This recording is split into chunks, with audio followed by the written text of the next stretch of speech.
네, 오늘 함께 은혜 받으실 하나님의 말씀은 로마서 3장 19절로 31절까지의 말씀입니다. 신약 243쪽에 있는 로마서 3장 19절로 31절까지의 말씀입니다. 지금 이 시간에는 21절 한 절 말씀만 제가 먼저 봉독해 올려드리겠습니다. 이제는 율법 외에 하나님의 한 의가 나타났으니 율법과 선지자들에게 증거를 받은 것이라. 아멘. 하나님 아버지 감사드립니다. 오늘도 귀한 주일로 교회로 예배로 인도하여 주신 은혜를 진정으로 감사드립니다. 지금 이 시간 저희들이 지난 한 주일간 지었던 모든 죄악들 예수 그리스도의 십자가 아래 다 내려놓고 오직 저희들의 온 마음과 정성을 다하여 하나님께만 드려지는 예배를 통하여 하나님께서만 영광 받으시는 귀한 은혜의 시간으로 이 시간을 인도하여 주시옵소서. 모든 것을 감사드리오며 예수 그리스도의 이름으로 기도드리옵나이다. 아멘. 네, 오늘 본문 말씀을 중심으로 하나님의 말씀을 증거하겠습니다. 오늘은 특별히 원단 메시지가 되겠습니다. 작년에 말씀을 드렸던 것과 같이 원단 메시지는 언제나 로마서 본문을 택해서 말씀을 드리도록 하겠는데요. 오늘은 복음에 관한 세 가지 질문이라고 하는 제목을 가지고 하나님의 말씀을 증거하겠습니다. 로마서의 주제, 그것은 바로 복음입니다. 복음은 우리 인류에게 있어서 가장 복된 소식, 가장 기쁜 소식이라고 하는 의미를 가지고 있는데요. 로마서 1장 2절로 4절까지의 말씀을 통해서 보면 이 복음에는 세 가지의 키워드가 있다. 이 말씀을 풀어낼 수 있는 세 가지 핵심 키워드가 있다는 것을 알 수가 있습니다. 제가 먼저 봉독해 올려드리겠습니다. 이 복음은 하나님의 선지자들을 통하여 그의 아들에 관하여 성경에 미리 약속하신 것이라. 그의 아들에 관하여 말하면 육신으로는 다윗의 혈통에서 나셨고 성결의 영으로는 죽은 자들 가운데서 부활하사 능력으로 하나님의 아들로 선포되셨으니 곧 우리 주 예수 그리스도시니라. 아멘. 그 세 가지 핵심 키워드가 되는 것은 육신입니다. 두 번째는 죽음입니다. 세 번째는 부활이라는 것입니다. 이것을 한마디로 얘기를 한다면 복음은 예수 그리스도다, 이렇게 얘기를 할 수 있는 것인데요. 한 가지씩 차례대로 좀 풀어보겠습니다. 예수님께서 이 땅에 오시기 전에 요셉의 육신의 아비에게 천사가 예언해 주는 말씀이 마태복음 1장 21절과 23절 말씀에 나와 있습니다. 아들을 낳으리니 이름을 예수라 하라. 이는 자기 백성을 그들의 죄에서 구원할 자이심이니라 하니라. 이렇게 말씀을 하여 주셨고요. 또한 처녀가 잉태하여 아들을 낳으리니 그 이름을 임마누엘이라 하리라. 이는 하나님이 우리와 함께 계시다 함이라 라고 말씀해 주셨다는 것입니다. 그렇습니다. 예수라고 하는 이름 자체가 갖고 있는 의미도 구원자라고 하는 의미지만 예수가 그리스도로 이 땅에 오셨다는 것을 의미합니다. 예수님 한 분 외에는 아무도 구원의 길이 있을 수 없다는 것을 말씀해 주신 것이 마태복음 1장 21절의 그 예언의 말씀과 또 23절의 말씀의 의미는 하나님이 우리와 함께 계시기 위해서 이 땅에 육신으로 오셨다라고 하는 것입니다. 그렇습니다. 하나님이 육신으로 오셨다는 것, 이것이 복된 소식이다, 이렇게 말을 할 수 있는 것이고요. 두 번째는 그 예수님께서 이 땅에 오신 사명, 오신 목적은 무엇이냐? 그것은 우리의 죄 때문에 이 땅에 오신 것이다. 그래서 십자가상에서 죽으심으로 말미암아서 우리의 죄에서 우리를 구원하여 주셨다, 해방하여 주셨다라는 것을 말하여 주는 것입니다. 그래서입니다. 죽음은 구원을 의미하는 것입니다.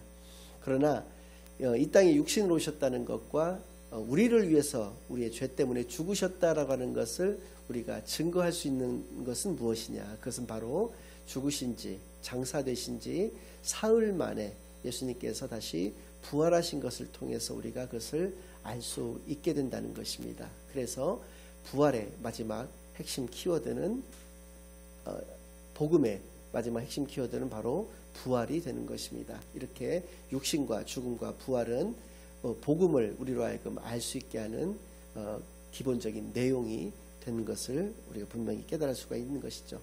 이러한 것이 가리키는 또 의미하는 것이 무엇이냐? 바로 예수가 그리스도 되신다라고 하는 것을 우리가 분명히 알 수 있게 합니다.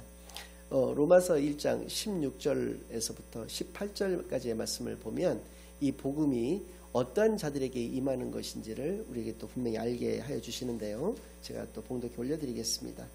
내가 복음을 부끄러워하지 아니하노니 이 복음은 모든 믿는 자에게 구원을 주시는 하나님의 능력이 됨이라. 이 복음을 모든 듣는 자가 얻게 되는 것이 아니라는 것입니다. 이 복음을 모든 깨닫게 된 자, 모든 알게 된 자가 구원을 받게 되는 것이 아니라 이 복음을 모든 믿는 자에게 하나님께서 구원을 허락하여 주신다라는 것을 알 수 있게 합니다. 그렇습니다. 그래서 믿음은 구원인 것입니다. 예수를 그리스도로 믿음으로 말미암아서 하나님께서 우리에게 능력을 허락하여 주신 것이 바로 영원한 생명, 영생이라고 하는 것을 분명히 말씀해 주신 것이죠. 먼저는 유대인에게요, 그리고 헬라인에게로다. 복음에는 하나님의 의가 나타나서 믿음으로 믿음에 이르게 하나니 기록된 바 오직 의인은 믿음으로 말미암아 살리라 함과 같으니라. 하나님의 진노가 불의로 진리를 막는 사람들의 모든 경건하지 않음과 불의에 대하여 하늘로부터 나타났나니.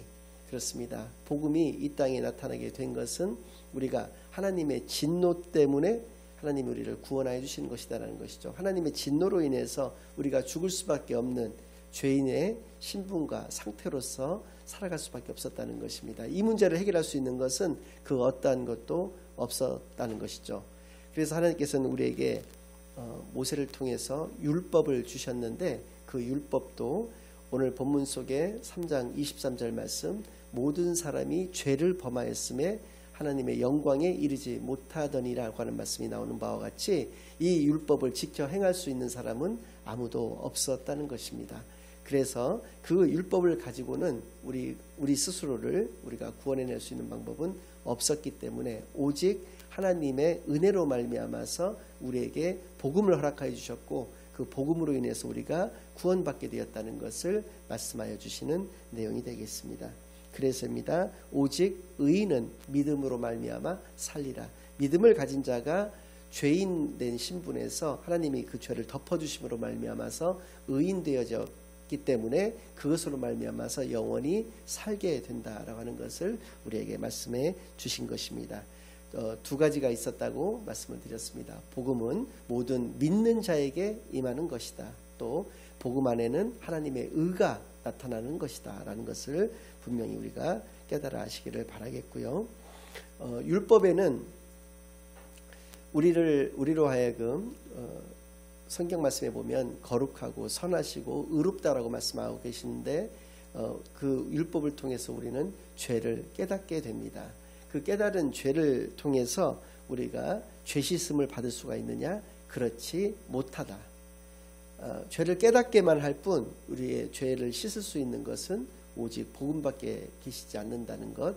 그래서입니다. 오늘 3장 21절 말씀은 현대에서 가장 명설교가로 알려져 있는 데이비드 마틴 로이드 존스 목사께서는 이 구절이 가장 성경에서 위대한 전환이 이루어지는 구절이다 이렇게 표현을 했을 정도로 아주 놀라운 의미를 담고 있는데요. 왜냐하면 그 이전까지는 하나님의 백성들이 율법을 통해서 그들이 구원을 얻게 될 것이라고 보았다는 것입니다.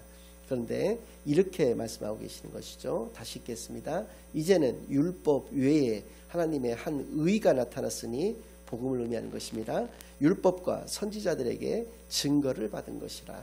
온 성경에서 증거하고 있는 것은 바로 이 율법의 말씀이다. 이 율법이다라는 것을 우리에게 분명히 얘기를 해주심으로써 그 로이드 존스 목사님께서 로마서 강해를 14권을 기술을 하셨었는데요. 이 14권의 첫 번째 성경, 첫 번째 챕터에 나오는 것이 바로 1장 1절 말씀이 아니고 3장 21절 말씀부터 그 설교가 시작되고 있다라는 것입니다. 그래서 본인이 하신 말씀대로 이것이 가장 위대한 전환을 이루는 말씀이기 때문에 그게 첫 번째로 이 말씀을 택해서 말씀을 해주고 계시는 것입니다. 계속 이어서 읽겠습니다. 곧 예수 그리스도를 믿음으로 말미암아 이것이 복음이라는 것이죠. 모든 믿는 자에게 미치는 하나님의 의인이 차별이 없느니라. 모든 사람이 죄를 범하였음에 하나님의 영광에 이르지 못하더니 그리스도 예수 안에 있는 속량으로 말미암아 하나님의 은혜로 값없이 의롭다 하심을 얻은 자 되었느니라. 여기서 속량이라고 하는 표현이 나옵니다. 당시에 많은 노예들이 있었는데요. 그 노예들을 자유인으로 풀어줄 수 있는 것은 속전을 통해서 그들을 풀어주는 수밖에 없었다는 것이죠. 속전이라는 것은 그들을 풀어주고, 그러니까 그들을 살 수 있는 값을 그 주인에게 치르는 것을 의미하는데, 이 행위 자체를 속량이라고 이야기했다는 것입니다. 예수님께서 십자가상에서 피 흘려 죽으신 것을 통해서 우리의 죄가 깨끗하게 씻음 받았다는 것이죠. 그래서 그것을 믿는 자에게 하나님의 의가 나타났는데, 이것은 차별이 없는 의인데, 이것을 통해서 우리가 구원을 얻게 된다라고 하는 것을 말씀하여 주신 것입니다. 25절 26절 말씀입니다. 이 예수를 하나님의 그의 피로써 믿음으로 말미암는 화목제물로 세우셨으니 이는 하나님께서 길이 참으시는 중에 전에 지은 죄를 간과하심으로 자기의 의로우심을 나타내려 하심이니 곧 이때에 자기의 의로우심을 나타내사 자기도 의로우시며 또한 예수 믿는 자를 의롭다 하려 하심이라. 하나님은 공의의 하나님이십니다. 그런데 여기서 표현되는 것은 간과된 죄가 의다, 이렇게 표현을 하고 있습니다. 하나님이 죄를 간과하셨다는 것입니다. 모른 척 하셨다는 것이죠. 그것이 어떻게 의가 되느냐라는 것입니다.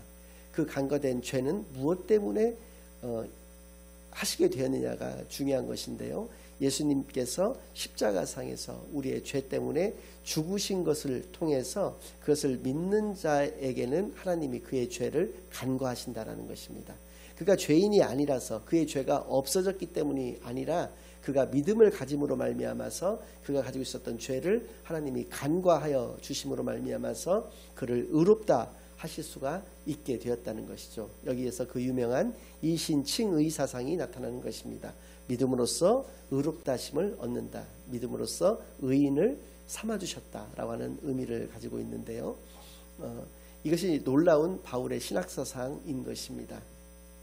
그렇습니다. 우리는 오직 예수를 그리스도로 믿음으로만 유일한 그것이 하나님 만나는 길이 되는 것이고 참 진리가 되는 것이고 그것이 영원한 생명에 이르는 길이라는 것을 분명히 깨달아 알 수 있게 하는 것입니다. 오늘 본론에 이제 들어가서 구체적으로 그러면 이 복음에 관한 특성을 세 가지 질문을 통해서 사도 바울께서 우리에게 이제 던져주고 계시는데요. 먼저 그 첫 번째 질문입니다. 3장 27, 28절 말씀입니다. 그런즉 자랑할 때가 어디냐? 있을 수가 없느니라. 무슨 법으로냐? 행위로냐? 아니라 오직 믿음의 법으로니라. 그러므로 사람이 의롭다 하심을 얻는 것은 율법의 행위에 있지 않고 믿음으로 되는 줄 우리가 인정하노라. 이 복음에 관하여 우리가 자랑할 것이 있는가라는 것을 먼저 첫 번째 질문을 하고 있습니다. 정답은 없다입니다. 왜 없느냐? 하나님이 모든 것을 하셨기 때문에 그렇습니다. 창조 이전부터 우리 인간을 구원하실 계획을 세우셨고 그것을 예수 그리스도를 통해서 실행하셨고 또 우리를 그것을 모든 믿는 자에게 하나님의 의를 허락하여 주셨기 때문에 이 모든 것들 처음부터 마지막까지 이 모든 것들을 하나님이 홀로 다 하신 것이라는 것입니다. 그래서 우리의 의라고 하는 것은 아무것도 있을 수가 없다라고 하는 것이죠. 세상의 종교들은 어떻습니까? 그들은 선행으로 구원을 얻을 수 있다라고 이야기합니다. 자기의 노력과 어떤 공로가 있다라고 한다면 당연히 자랑할 것이 있는 것이죠. 그러나 성경에서는 분명히 우리가 자랑할 것이 아무것도 없음을 이야기를 하고 있는 것입니다. 어떠한 도를 깨침으로써 우리가 구원을 얻을 수 있는 것이 아니라 오직 하나님께서 하셨던 그 일을 우리가 믿음으로 말미암아서 구원을 얻을 수 있다는 것을 말씀하여 주심으로써 우리로 하여금 자랑할 것이 없다는 것을 분명하게 말씀해 주셨고요. 이것을 오히려 역설적으로 깨달은 자는 이것 때문에 예수를 그리스도로 믿지 못하게 되는 그러한 웃지 못할 일도 벌어집니다. 왜냐하면 자존심 때문에 그렇습니다. 자기의 자존심을 내세워서 나의 구원을 받는 데 있어서 내가 아무런 것도 할 수 없다라고 하는 데에서 자존심이 상한다라고 하는 것이죠. 인간은 마음속에 교만이라고 하는 것이 늘 자리 잡고 있거든요. 그러한 교만의 욕구가 발동이 되는 것입니다. 그래서 자기가 아무것도 한 일이 없기 때문에 구원받게 된다는 것에 대해서 견딜 수 없는 그러한 것을 느낀다는 것이죠. 그렇습니다. 우리가 자랑할 것이 없다라는 것을 통해서 깨닫게 되는 것은 이것을 진정으로 깨달은 자에게는 오직 겸손만이 있다라고 하는 것을 알 수 있게 하는 것이죠. 복음을 깨달은 자는 반드시 겸손한 자입니다. 예수를 그리스도로 믿는 순간에 나는 죄인임을 고백할 수밖에 없다라고 하는 것이죠. 이것이 바로 다른 종교와의 우리가 극명한 차이점인 것이고, 그래서 우리를 종교라고 하지 않고 복음이라고 이야기하는 이유가 여기에 있는 것입니다. 두 번째 질문은 29절 30절 말씀에 있습니다. 하나님은 다만 유대인의 하나님이시냐, 또한 이방인의 하나님은 아니시냐, 진실로 이방인의 하나님도 되시느니라. 할례자도 믿음으로 말미암아 또한 무할례자도 믿음으로 말미암아 의롭다 하실 하나님은 한 분이시니라. 그렇습니다. 유대인들에게 있어서 하나님은 그들의 유일하신 하나님이었습니다. 그래서 그들은 선민사상을 가지고 있었던 것입니다. 하나님이 자기들을 선택해 주셔서 자기들만이 하나님의 백성이라고 하는 그런 선민사상에 찌들어서 살고 있었는데, 전통적인 아주 유대인이고 로마의 시민권을 가지고 있었던 유대인으로서 로마의 시민권을 가지고 있었던 사람들은 유대인 중에서도 굉장히 선택된 자들밖에는 몇몇 사람들밖에는 없었던 아주 놀라운 시민권이었었는데요. 그런 시민권을 가지고 있었고, 또 학식적으로도 세상의 학식적으로도 매우 뛰어났던 사도 바울께서 이방인의 하나님은 되시지 않는가라는 질문을 우리에게 던져주고 있다는 것입니다. 그런데 정답은 이방인의 하나님도 되신다는 것입니다. 하나님 안에서, 한 분 하나님 안에서 우리는 차별이 없다라고 하는 것을 분명하게 말씀해 주셨습니다. 갈라디아서 3장 27절로 29절까지의 말씀 속에서는 당시로서는 핵폭탄과 같은 말씀, 당시로서는 매우 혁명적인 말씀이 등장하고 있는데요. 그것을 제가 봉독해 올려드리겠습니다. 갈라디아서 3장 27절로 29절까지의 말씀입니다.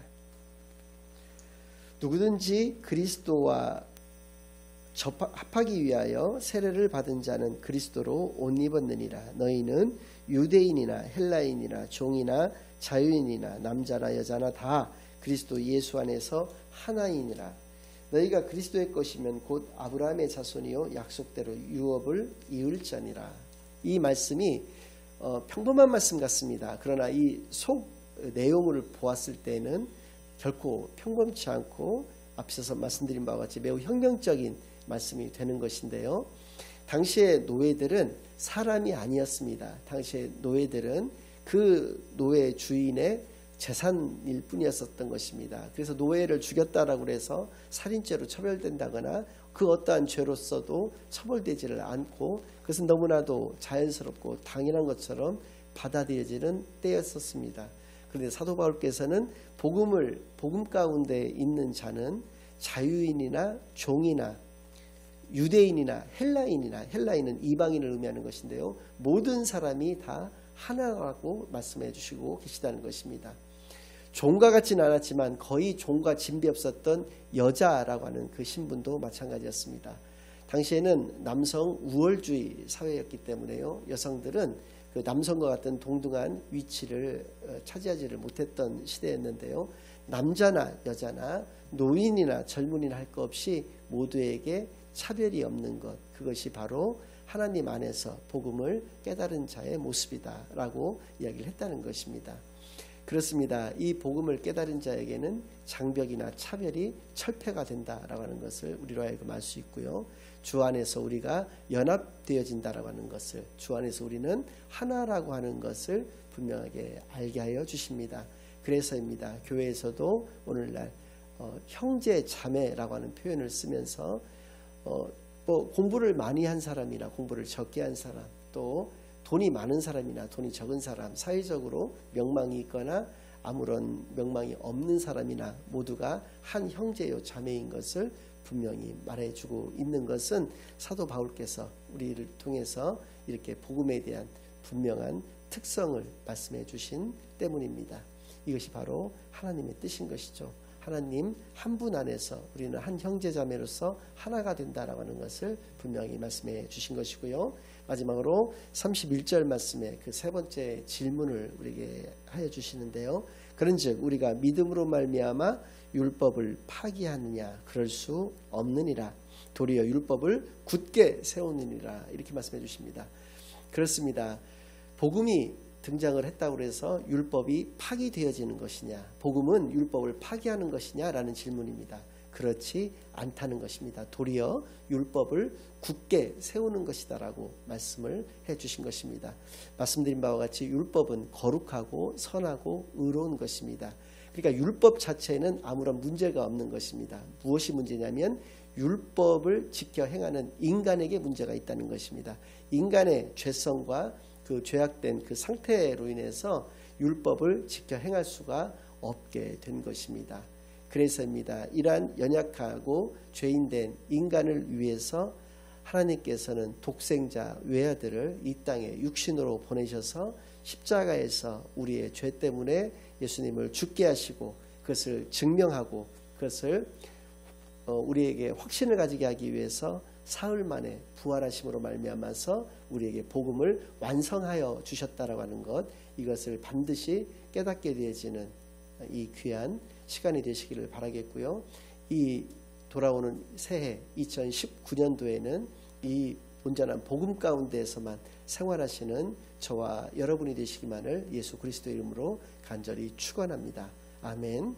이제는 우리 주 예수 그리스도의 은혜와 아버지 하나님의 극진하신 사랑과 성령 하나님의 내주 인도 역사 교통하심이 하나님의 복음을 온전히 깨닫고 이 복음을 온전히 믿는 가운데에서 하나님의 자녀된 참 빛과 참 소금된 사명을 온전히 감당하며 살아가기로 다짐하고 결심하고 돌아가는 모든 사랑하는 주의 자녀들의 머리 위에와 그들의 가정 위에 이제로부터 영원까지 항상 함께 있을지어다. 아멘.